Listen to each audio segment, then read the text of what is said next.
Shalom, Assalamualaikum warahmatullahi wabarakatuh. Pada kesempatan kali ini saya akan membahas tentang pendidikan sebagai pilar utama pembangunan nasional. Di sini ada 3 subtema. Yang pertama, hubungan timbal balik antara pendidikan dan pembangunan.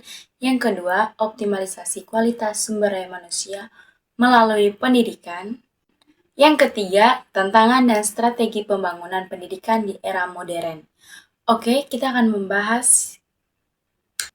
Baik, kita akan masuk ke dalam pembahasan materi yang pertama, yaitu hubungan timbal balik antara pendidikan dan pembangunan. Pendidikan dan pembangunan saling mempengaruhi dan mendukung satu sama lain.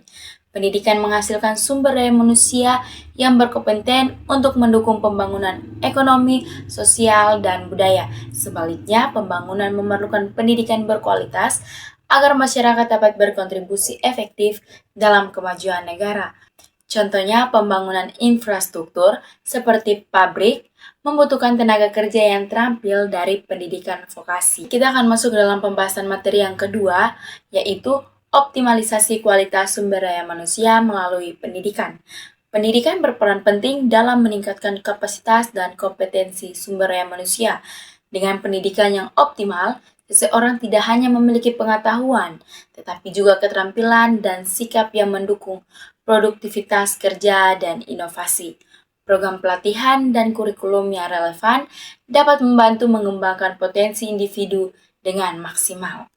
Contohnya, pendidikan teknik dan pelatihan kerja membuat lulusan siap bersaing di pasar kerja modern. Baik, kita akan masuk ke dalam pembahasan materi yang ketiga dan yang terakhir adalah tantangan dan strategi pembangunan pendidikan di era modern.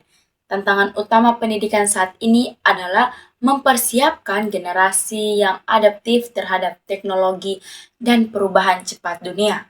Strategi yang efektif meliputi integrasi teknologi digital dalam pembelajaran, peningkatan kualitas guru, dan pemerataan akses pendidikan ke seluruh pelosok daerah.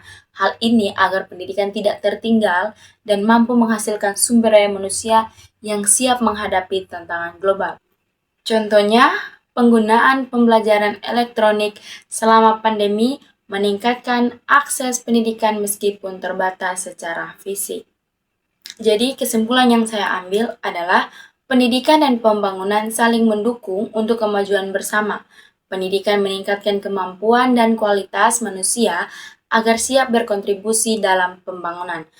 Tantangan zaman modern menuntut pendidikan yang adaptif dengan teknologi dan akses merata supaya menghasilkan generasi yang siap menghadapi perubahan di masa depan. Sekian, terima kasih.